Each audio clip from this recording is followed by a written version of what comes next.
Nous pouvons lire un verset, un seul.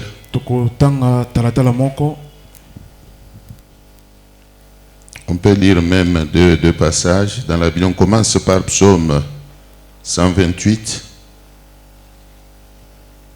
verset 2e.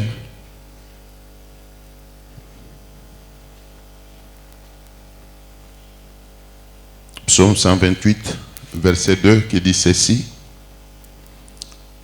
Tu jouis alors du travail de tes mains, et tu es heureux, tu prospères.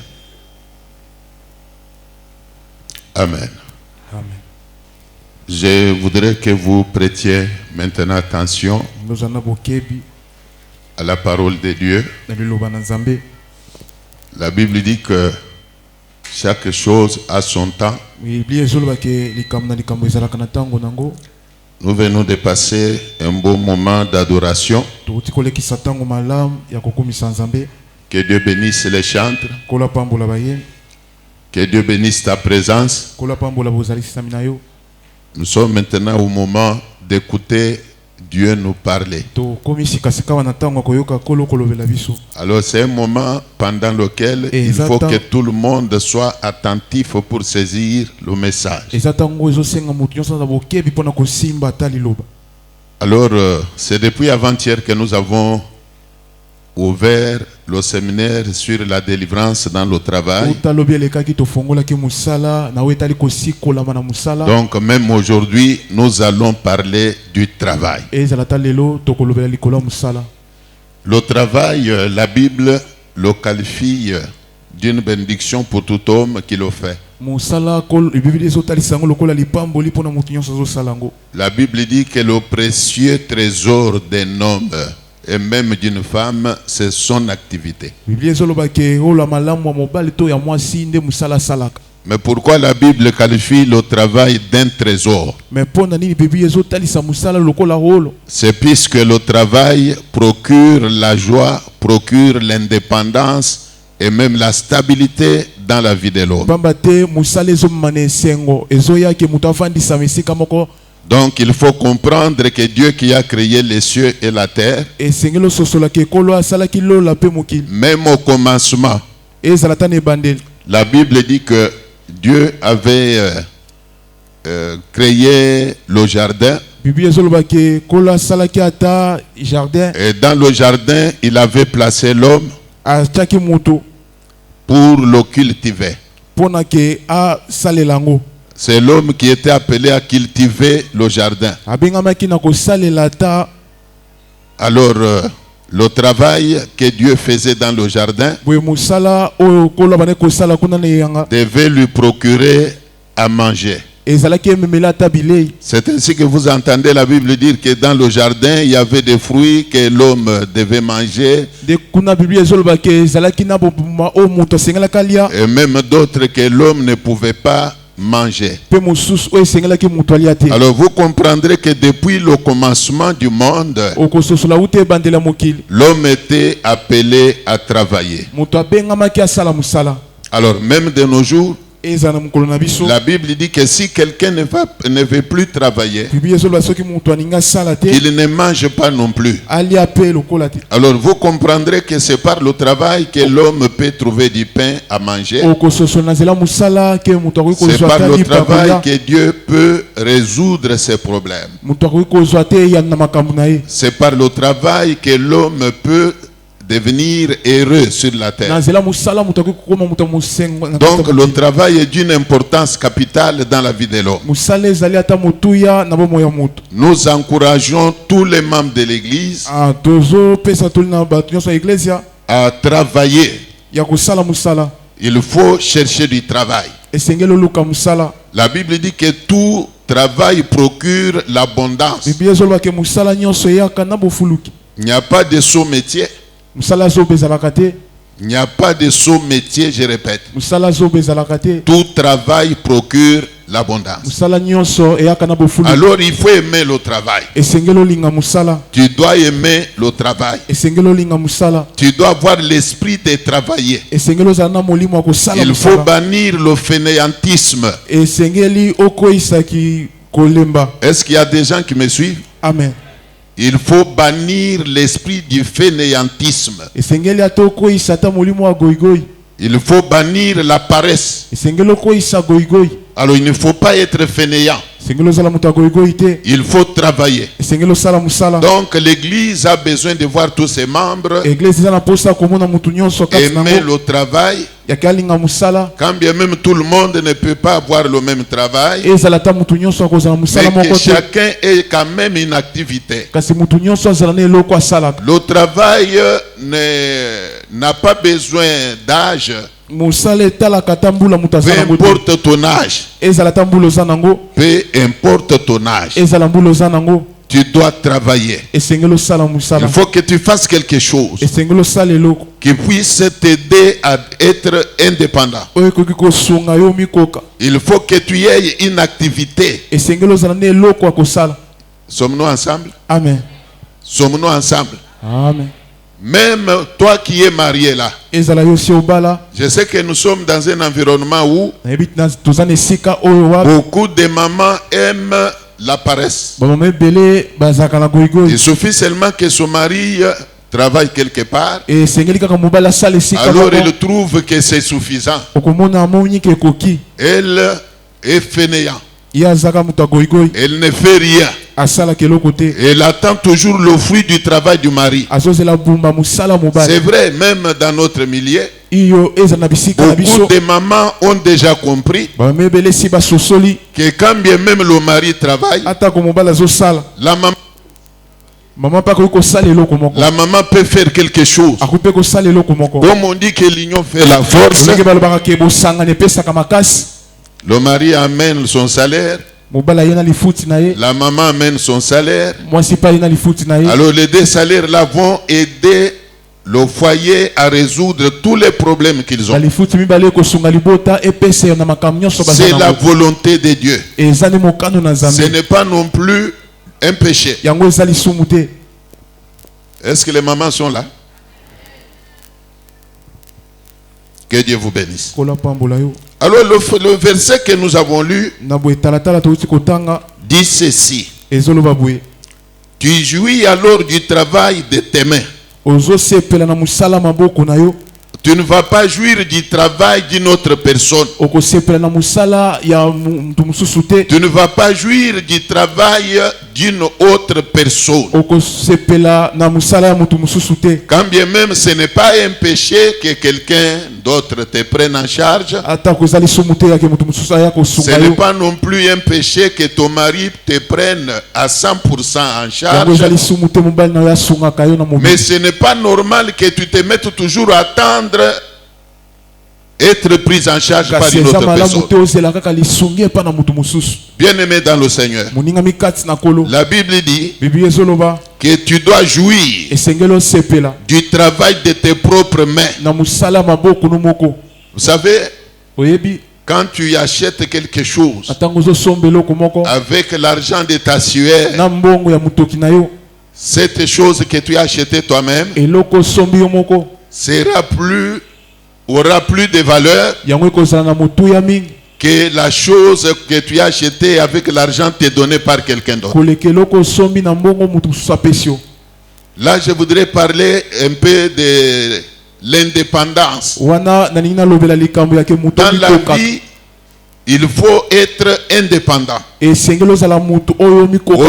que tu vives aux dépens des autres personnes, alors c'est mieux que tu vives aux dépens de toi-même. Et pour que tu sois en mesure de vivre aux dépens de toi-même, il faut nécessairement que tes mains là se mettent à travailler. Tu dois travailler. Tu dois faire quelque chose. Aujourd'hui, quand bien même ce n'est pas souhaitable, nous constatons que quand les maris meurent, ou même quand les maris deviennent inaptes, invalides, le foyer devient malheureux. Le foyer devient malheureux pourquoi? Puisque le foyer n'avait qu'une seule ressource financière. Y a-t-il des gens qui me comprennent? Mais quand la maman travaille, la maman est une source d'argent elle-même. Alors s'il arrive que le mari devienne invalide, s'il arrive que le mari meurt, mais la maman, avec le travail qu'elle fait là, elle sera toujours l'appui et la colonne du foyer. Le foyer ne va pas souffrir de quoi que ce soit. Quand bien même ce n'est pas souhaitable, mais nous devons nous mettre dans la tête que l'amour existe. L'amour existe. L'invalidité arrive aussi. Quand quelqu'un, comme on m'a dit, je crois il y a 2 jours, on me parle de quelqu'un qui est frappé par la paralysie partielle. C'est un pasteur. Alors on me dit qu'il est devenu paralysé. Alors quand quelqu'un devient paralysé, même s'il travaillait, est-ce qu'il va encore travailler? S'il ne travaille pas, il aura le salaire. Alors si la maman travaillait, la maman peut prendre la relève. Elle va continuer à soutenir le foyer. Le foyer ne souffrira de rien puisque la maman travaille.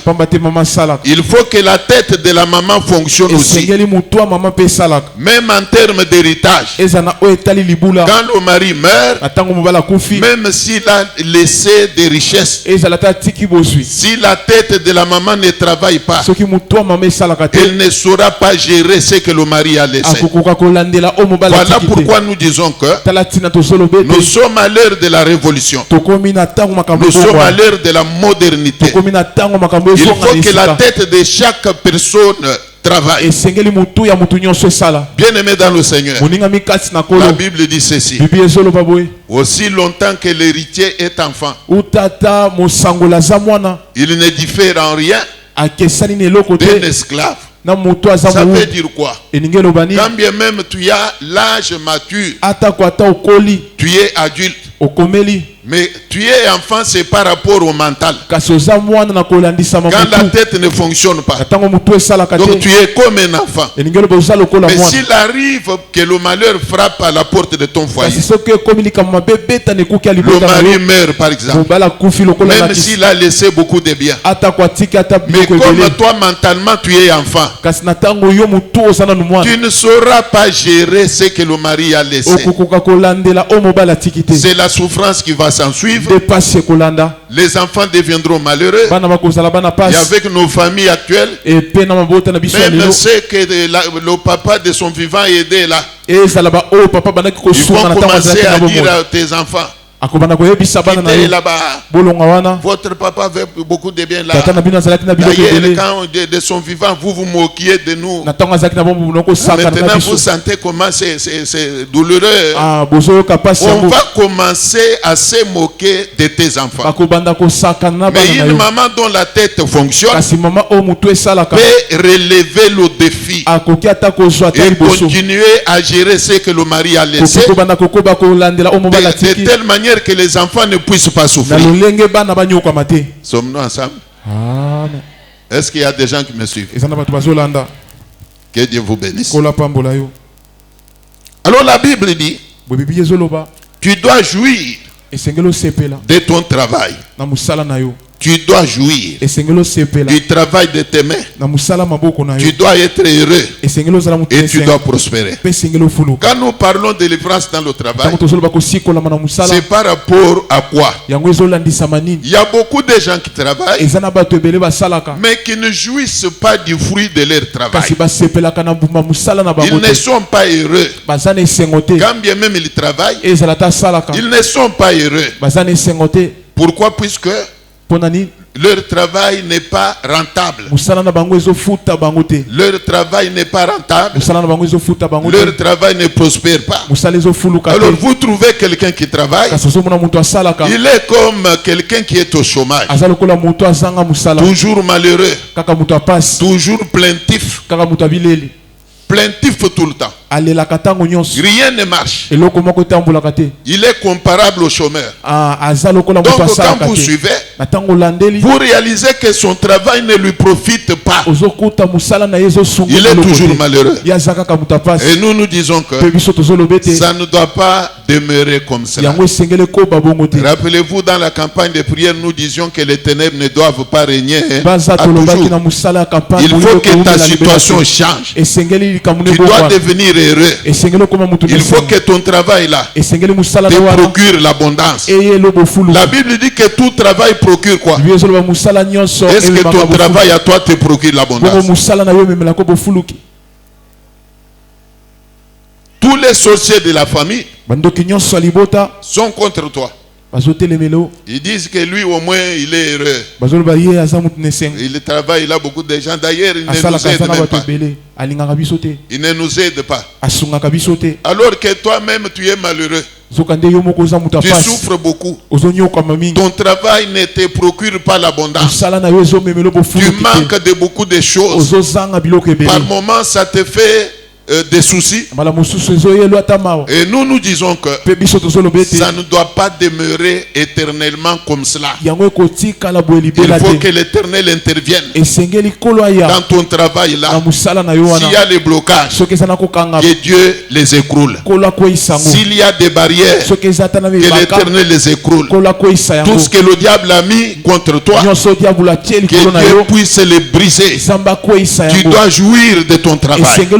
Je répète que tu dois jouir de ton travail. Il faut que ton travail là te procure la joie. Il faut que ton travail te procure l'abondance. Tu ne peux pas être travailleur mais souffrir comme si tu étais chômeur. Il faut qu'il y ait une différence entre un chômeur et toi qui travailles. Peu importe le travail que tu as là, peu importe le domaine dans lequel tu évolues, la Bible me dit que tout travail procure l'abondance. Même si tu fais le petit commerce avec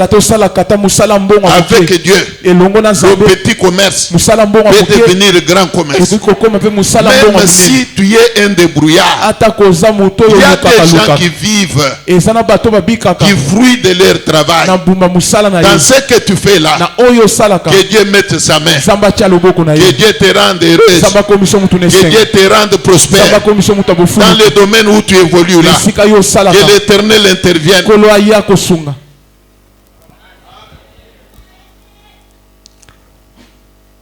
Que Dieu vous bénisse.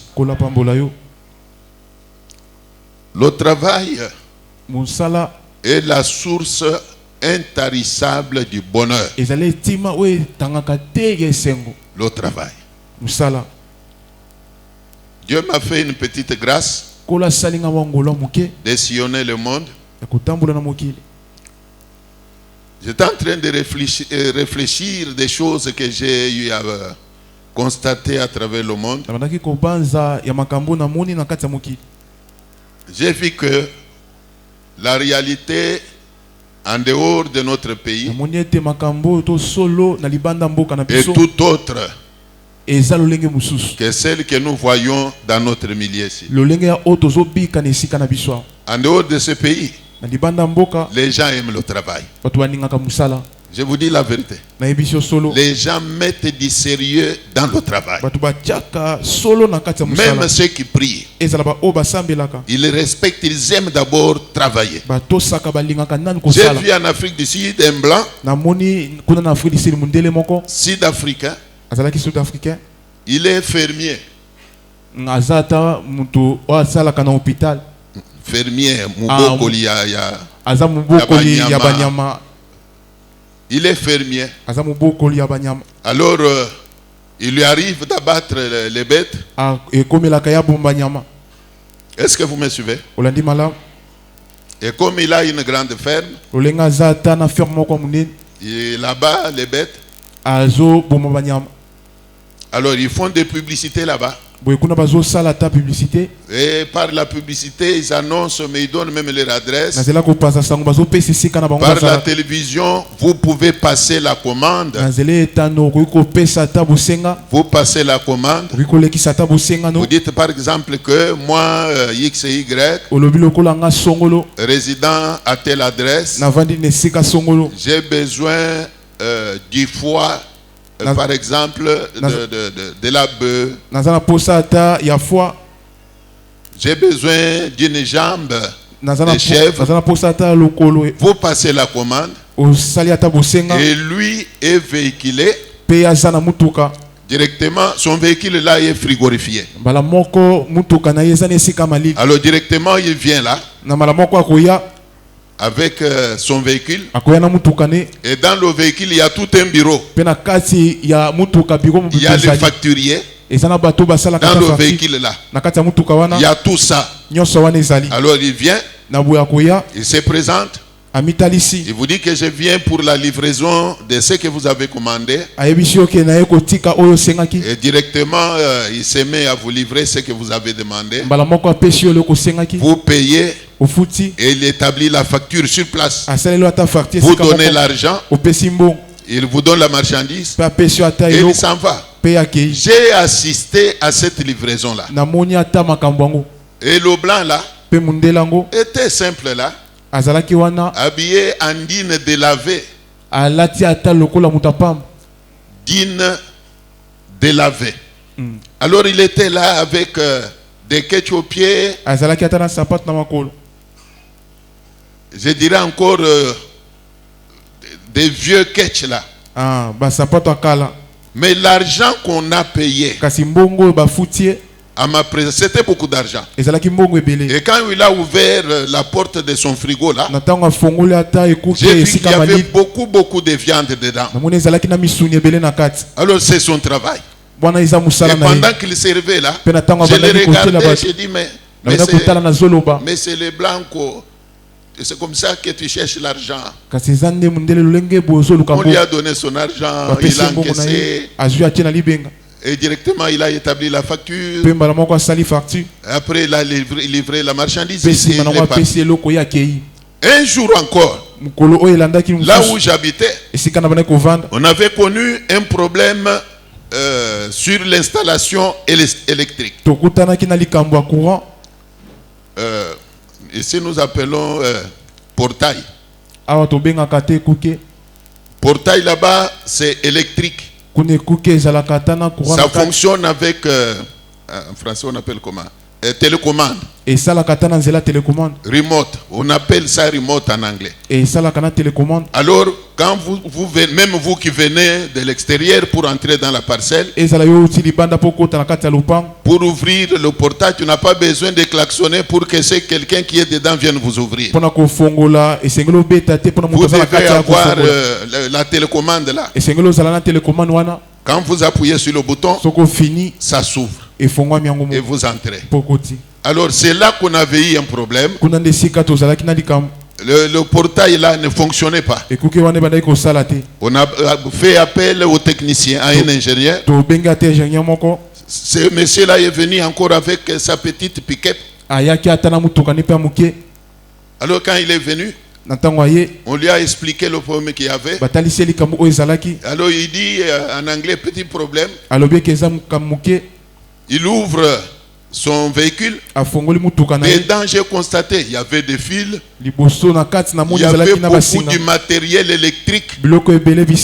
Avant même qu'il ouvre là, il a fait un devis.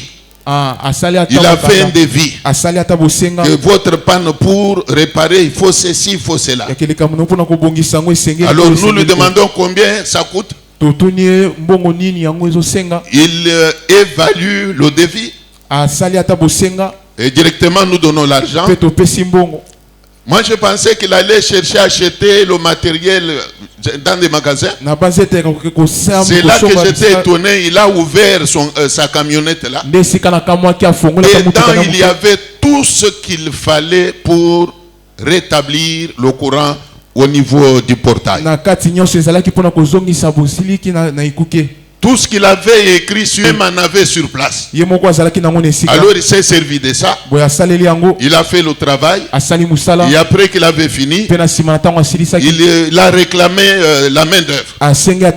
Nous lui avons payé. Et après là, il nous dit bye. Au revoir. Il ferme son véhicule, on lui ouvre le portail et il est parti. Le portail et il est parti. Et là où j'étais, je me dis, mais ici les gens sont organisés pour chercher l'argent. Je voudrais dire à chacun de nous qu'il faut chercher l'argent. Tu peux dire à ton voisin, là, ta voisine, il faut chercher l'argent. Dis-lui qu'il faut chercher l'argent. Et ici nous disons que la meilleure façon de chercher l'argent, c'est par le travail. C'est par le travail et non par la mendicité. Tu peux encore répéter à ton voisin, à ta voisine qu'il faut chercher l'argent par le travail. Dieu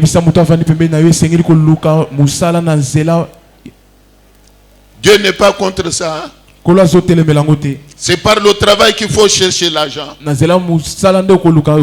que la lumière jaillisse dans ta vie. Que tu commences à jouir du bonheur.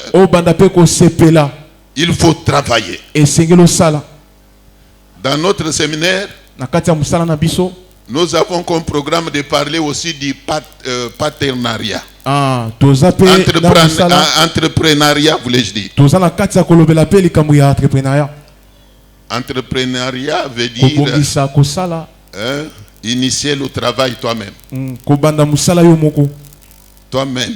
Le travail, quand nous parlons du travail, ce n'est pas seulement le travail à demander dans des sociétés, mais toi-même tu peux créer. Toi-même tu peux créer. Ça s'appelle entrepreneuriat. Je répète que toi-même tu peux créer un travail. Ça s'appelle entrepreneuriat. Tu peux devenir entrepreneur. Tu peux devenir patron. Tu commences toi-même. Et demain tu engages une personne. Le lendemain tu engages une deuxième. Tu crées ainsi une activité, tu crées une société. Est-ce que les gens sont contents de ce message? Amen.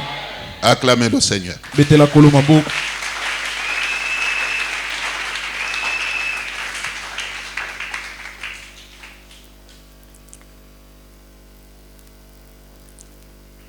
Il faut travailler. Prier, c'est une chose. Mais moi, je vous dis que Dieu va vous bénir à partir de ce que vous avez comme activité. Nous ne sommes pas au temps où Israël était dans le désert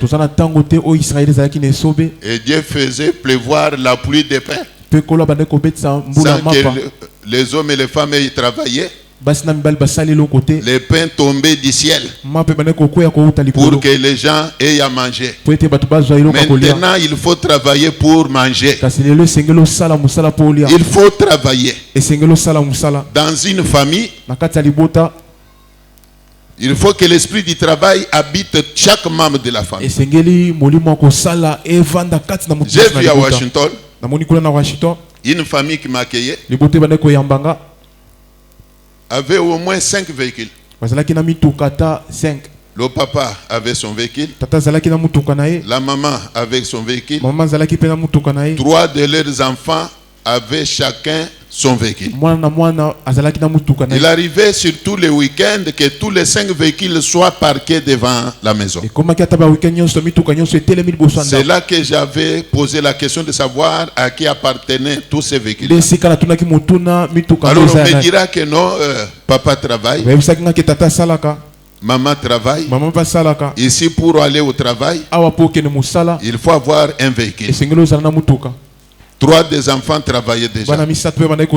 Mais vous vous imaginez dans un foyer où le papa travaille, la maman travaille, les enfants travaillent.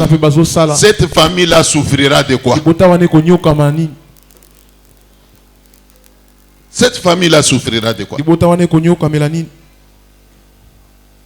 Ils auront toute la possibilité de résoudre leurs problèmes. Un jour, je revenais de Texas avec Papa Kado qui nous avait prêché ici. On arrive là. On trouve que papa et maman étaient encore au travail. C'est un enfant qui avait travaillé nuitamment qu'on avait trouvé à la maison. Un garçon qui portait d'abord mon prénom. Lui aussi s'appelle Dodé. Alors c'est lui qui nous a accueillis. Et quand il est venu, comme les parents n'étaient pas là, il a fait les wenze que vous appelez wenze ici. Et il a fait la cuisine. Le repas que nous avions mangé avec Pasteur Kado ici était cuisiné par le garçon là. Est-ce que vous me comprenez? Mais la nourriture même qu'il avait préparée, c'est lui qui avait acheté avec l'argent de sa poche. Il n'a pas pu attendre que les parents viennent. Il a préparé beaucoup de choses à manger là. Il nous a servi, nous les visiteurs. Il a gardé la part des parents. Est-ce que vous me comprenez? Acclamez la parole de Dieu.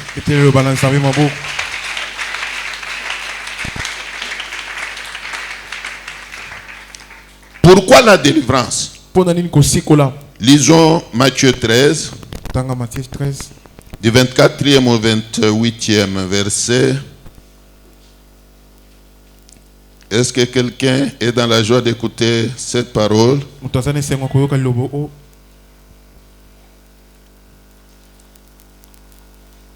C'est ça la volonté de Dieu. Il leur proposa une autre parabole et il dit: le royaume des cieux est semblable à un homme qui a semé une bonne semence dans son champ. Mais pendant que les gens dormaient, son ennemi vint, s'aimant délivré parmi le blé, et s'en alla.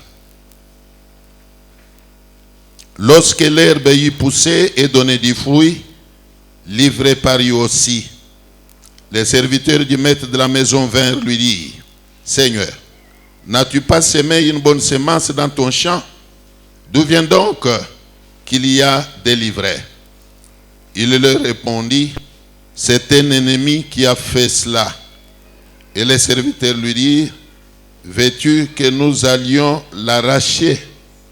Acclamez encore la parole de Dieu.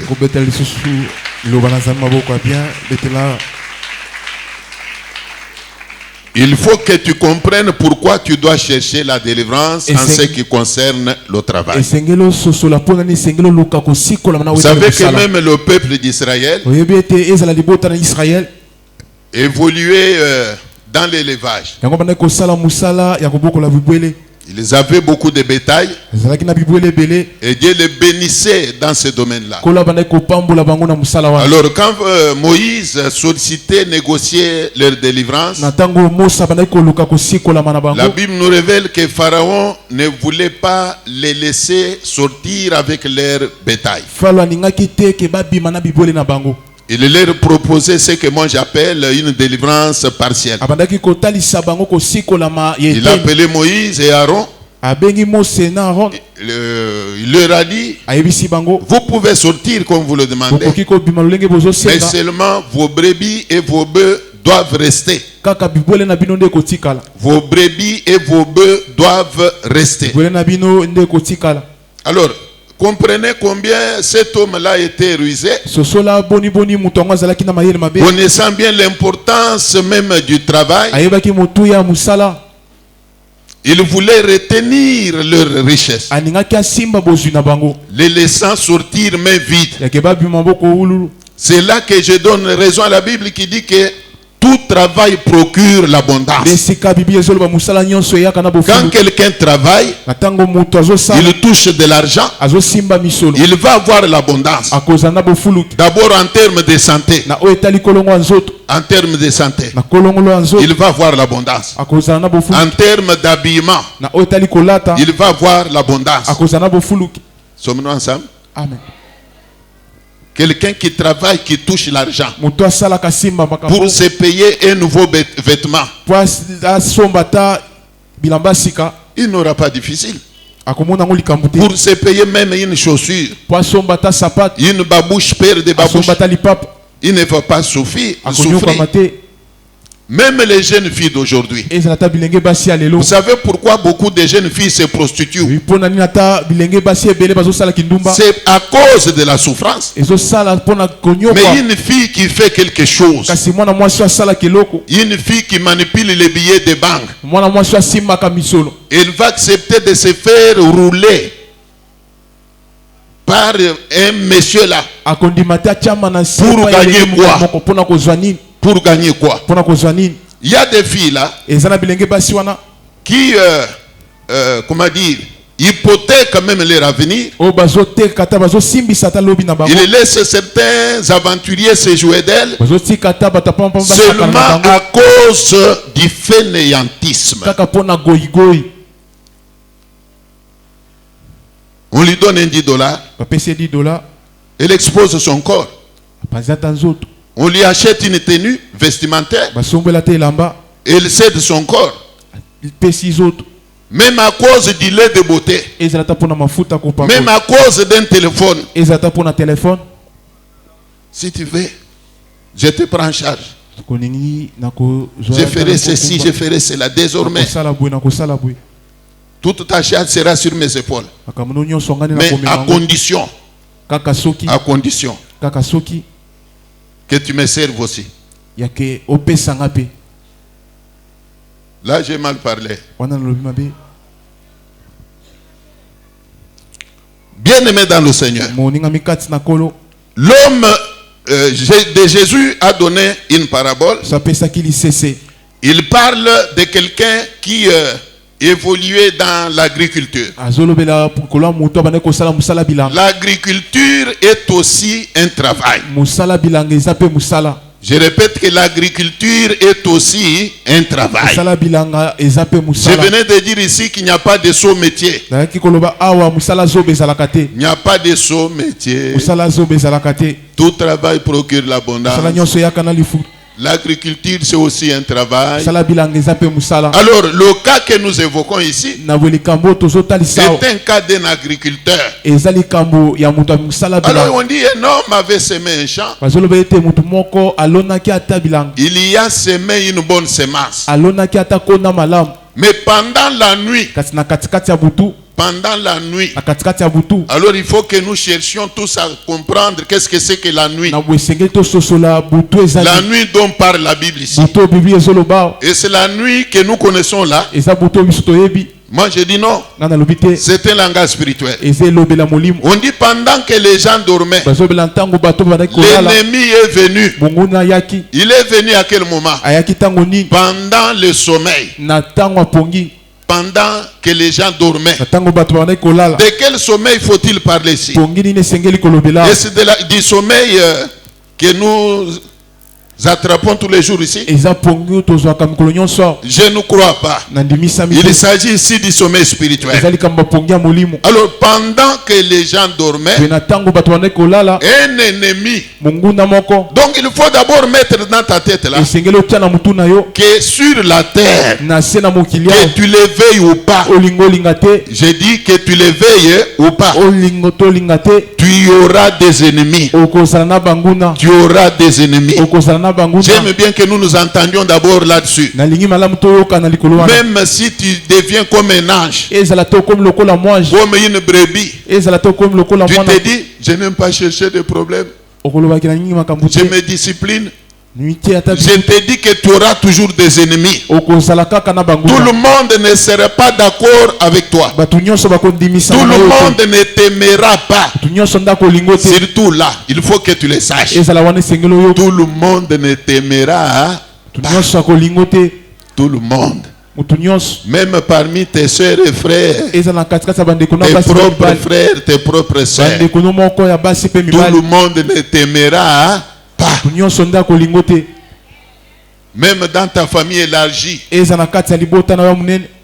La famille élargie, c'est là qu'on trouve les cousins, les cousines, les oncles, les tantines. Et là encore, je dis que tout le monde ne t'aimera. Il y en aura qui t'aimeront, mais il y en aura aussi qui ne t'aimeront.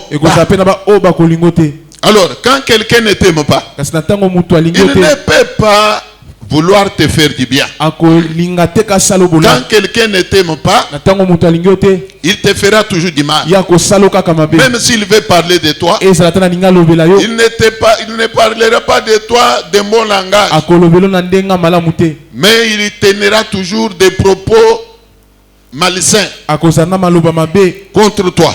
Son discours, quand il cite ton nom, ce sera toujours dans le mauvais sens.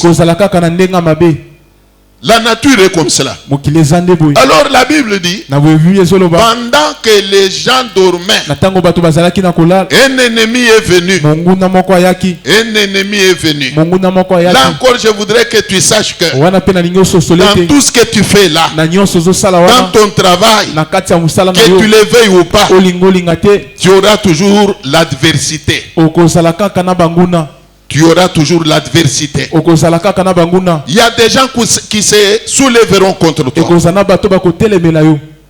Que tu le veuilles ou pas, l'ennemi viendra. C'est pourquoi un chrétien prudent,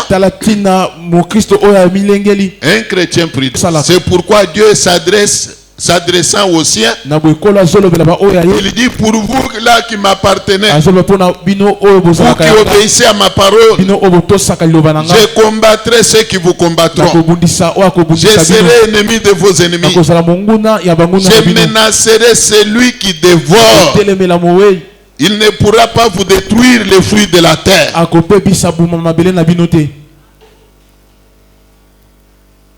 Pendant la nuit, pendant que les gens dormaient, un ennemi est venu. Il est entré dans le champ. Bien-aimé dans le Seigneur, la nuit donc question ici, je répète encore que ce n'est pas la nuit que nous connaissons là, mais c'est plutôt un langage spirituel qui veut dire tout simplement que la nuit spirituelle, où l'on dort spirituellement, quand quelqu'un ne prie pas beaucoup, il est ensommeillé, il est en train de dormir. Quand quelqu'un n'a pas Dieu, il est ensommeillé. Il est ensommeillé.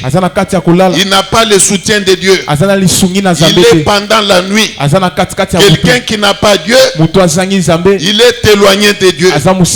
Il est exposé aux attaques du diable. Il est exposé aux attaques des sorciers. Quand quelqu'un n'a pas Dieu, et d'ailleurs la Bible dit, si quelqu'un n'a pas l'esprit de Christ, il ne lui appartient pas. Bien-aimé dans le Seigneur, pendant que nous étions loin du Seigneur, le diable a eu à mettre la main dans notre vie. Il a semé même l'esprit de chômage. C'est ainsi que vous avez des chrétiens qui ne trouvent même pas à faire. Ils sont fainéants. Ils passent leur temps à s'occuper des futilités.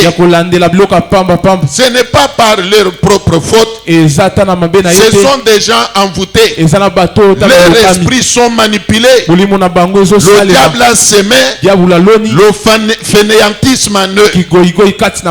J'ai connu un homme. Là, c'était à Montréal.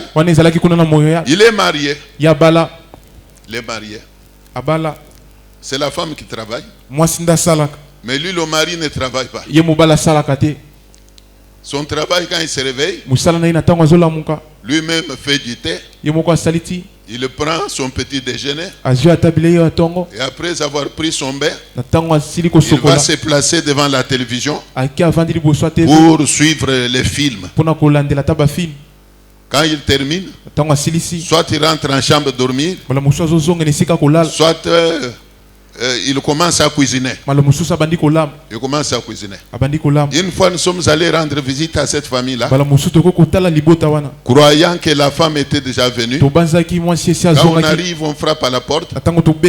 C'est lui qui vient nous ouvrir. Il nous ouvre la porte. Et comme il était là, il nous demande s'il pouvait nous offrir à boire. Une maman qui m'accompagnait était déjà même fâchée. Elle dit, elle dit un peu méchamment là. Et pendant ce temps-là, à peu près 10 minutes après, pendant que nous on s'apprêtait même pour rentrer d'où nous venions, la maman de la maison appelle pour dire que je suis à 5 minutes de la maison. Elle arrive. C'est le mari qui va lui ouvrir la porte. La maman qui entre. La maman qui lui demande au sol lambi. Elle dit et là où j'étais assis, j'étais mouillé. J'étais mouillé. Je me dis ça c'est vraiment une autre vie qui n'est pas trouvable chez nous au Congo. Au lieu que la maman prenne même la relève, elle vient se jeter sur le canapé, disant qu'elle était fatiguée.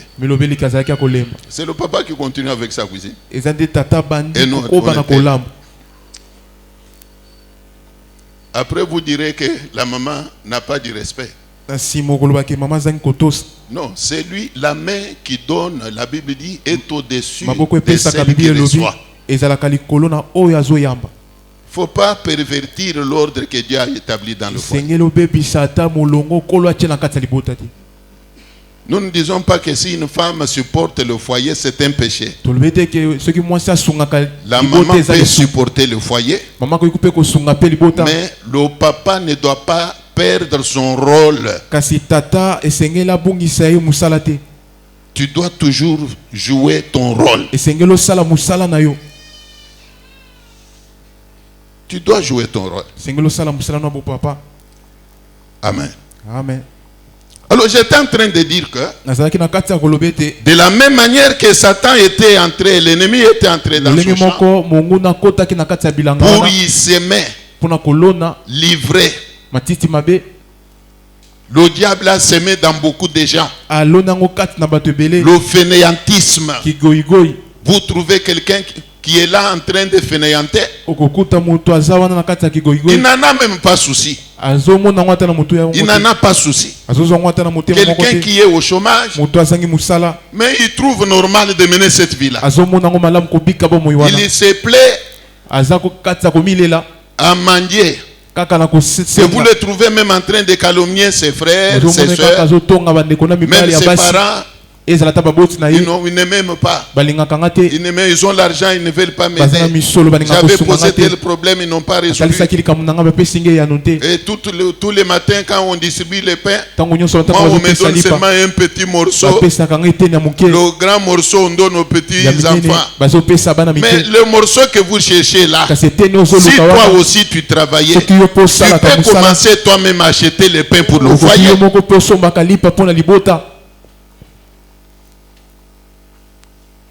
Bien-aimés, nous voulons chercher la délivrance. Le diable est entré dans le champ. Il y a semé livré. De la même manière, le diable est entré dans les travaux de beaucoup de gens. Vous trouvez quelqu'un qui travaille, mais il ne prospère pas. Il travaille, il est toujours malheureux. Il ne jouit pas de son travail. Il travaille, mais c'est comme s'il ne travaillait pas. Il est comme un esclave. Ce sont d'autres personnes qui jouissent. Donc le diable est déjà entré. Il te crée des problèmes. Il te met les bâtons dans les roues. C'est ainsi que vous avez toujours des problèmes qui vous poursuivent. Même dans votre commerce. Vous perdez. Il y a une jeune maman au milieu de nous, je ne sais pas si elle est là. Elle m'appelle dernièrement ici. Elle me dit, J'ai renouvelé le stock de la marchandise. Quand j'ai mis dans le dépôt, la nuit, le voleur est venu. Il a cassé la porte. Il a tout emporté. Papa, comme je vous parle là, moi, votre fille, je suis foutu. Je ne sais pas par où commencer encore. Vous voyez comment l'ennemi vient entrer dans le travail, semer la désolation. Alors nous voulons que Dieu s'élève, qu'il combatte pour ton travail. C'est que le diable a jeté dans ton travail, que Dieu le déracine. Que Dieu le déracine pour que tu commences à jouir de ton travail. La Bible dit qu'il n'y a pas de ce métier. Le travail que tu as là, si Dieu met la main dessus, tu vas être heureux. Tu vas être heureux. Dans ce domaine-là, que l'Éternel intervienne. Que Dieu te bénisse dans ce que tu fais. Que Dieu mette sa main sur ton travail là pour te faire prospérer. Daniel, nous l'avons vu, je crois avant-hier. Il était en train de travailler. La Bible dit ceci. La Bible dit ceci. Daniel dépassait tous ses collègues. Il dépassait tous ses collègues. Il émergeait. Et le roi pensait même à l'élever encore. Alors, le Dieu qui priait Daniel, c'est le même que nous prions aujourd'hui. Que l'Éternel te fasse émerger. Que l'Éternel te fasse prospérer. Dans ce que tu fais là, que Dieu te crée des conditions de prospérité. Ne te demande pas comment cela va se faire. L'Éternel est capable de te frayer le chemin pour que dans ce que tu fais là, tu puisses relever ta tête, que tu puisses prospérer, que Dieu te fasse trouver grâce devant les hommes, devant les femmes, devant tes chefs hiérarchiques, que Dieu te fasse trouver grâce devant tes clients, devant tes collègues, que Dieu voit, que les hommes et les femmes voient en toi la présence de Dieu et que tu prospères, dans tout ce que tu fais là. Même si tu es dans le commerce, que l'Éternel te fasse prospérer. Tu dois émerger. Ce n'est pas pour rien qu'il est dit qu'avec Dieu nous ferons des exploits. Ce n'est pas non plus un slogan. Ce n'est pas un slogan, mais c'est une réalité. Nous devons faire des exploits. Les exploits sont à faire ici sur la terre. Et notre vivant. Les exploits ne sont pas à faire au ciel. Au ciel, on ne travaille pas. Il n'y a que l'adoration là-bas. Mais c'est sur la terre qu'on doit travailler. Et avec Dieu, nous devons faire des exploits avec Dieu. Toi aussi qui me regarde là, tu dois faire des exploits. J'ai fait ma Bible.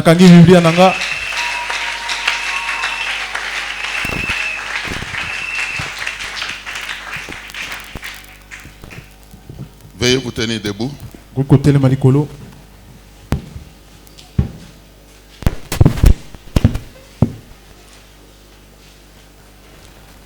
Je voudrais que nous prenions même 2-3 minutes de prière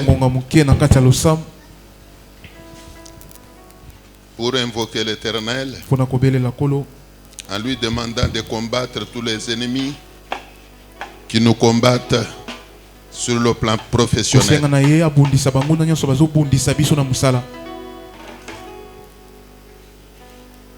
Il est vrai que toi tu ne connais pas ceux qui te feraient la guerre du côté professionnel. Mais sache que Dieu connaît toutes choses. Élève seulement ta voix. Demande à Dieu de combattre quiconque te combattrait du côté travail. Qu'il anéantisse également tous les plans des hommes comme des femmes contre ton travail. Prions le Seigneur.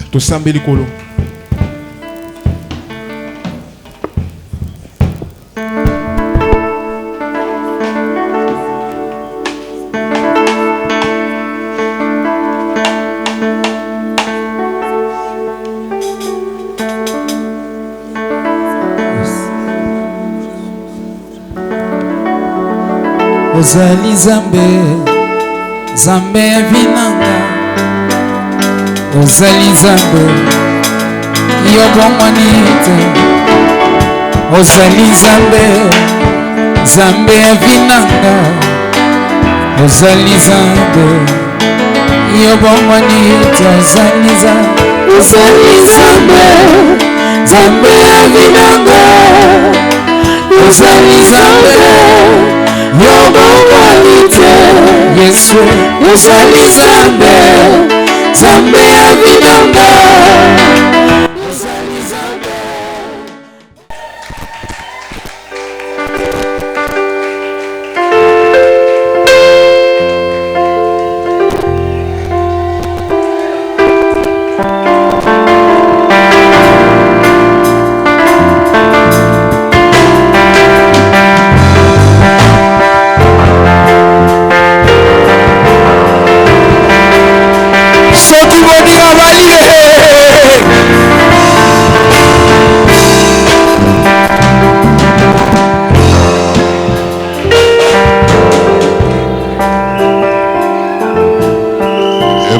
Que sera za moto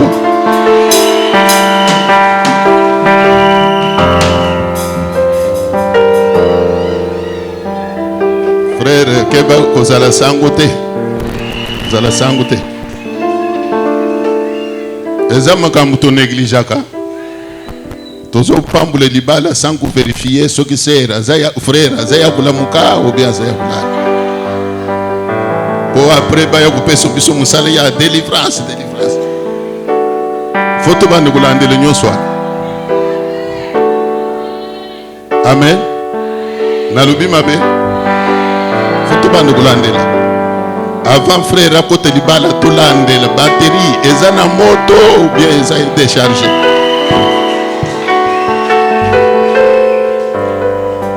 Est-ce que magam nyoswa eza kaka ya ku spiritualiser? Oh, bando qui passe boy. Donc, ce que tout le monde que téléphone chargé salinini et si il faut nous tout charger yango avant tout pamble le débat.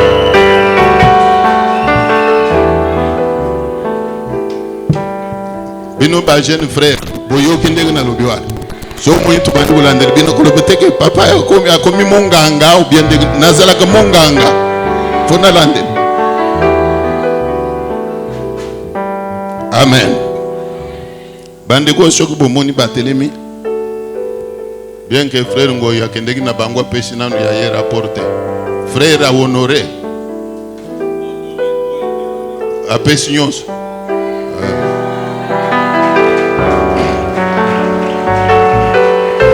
Kaka ndenge na lobaki ke poto présenter ba marié, il faut comment dire? Mbongo alibale yezale pesami. C'est ce que j'ai toujours dit, n'est-ce pas? Donc, frère a honoré sœur. Mbongo alibale salinini et pesami.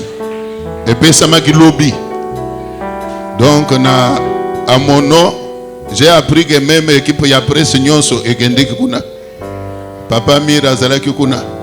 Er papa senga nouvelle ngabi basel po eza ekiri na bango ya presse. Je crois que vous avez filmé aussi. Boba Kangope na chaîne ya YouTube. Boba Kangope ba mona ndenge frère azo miso biloko azo pesa. Na miso na bino na miso ya musali ya Nzambe ngoyi Salomo. Je crois que eloko etikali awo ezato yebisa bino mukolo toko pambole dibala. Et je voudrais encore dire une chose, bien que d'autres pesami libala ekubandate ya sera yoki ndenge veka albaki il faut na yeba uza moto uza ya kulala faut na yeba Umekate se. Oyoki. Ou bien frère parle que c'est là prouvé yo. C'est là prouvé yo. Ndenge na tuna ki moko yebisanga na yeba yezandenge nini. Azobisanga papa tuna kaka ye moko. Ayebisa ya peso rapport. Azoti ndanga tuna mwasi na ye. Bon mekate. Bible le dit que chaque chose a son temps. Il faut attendre la bénédiction nuptiale. Que Dieu vous bénisse.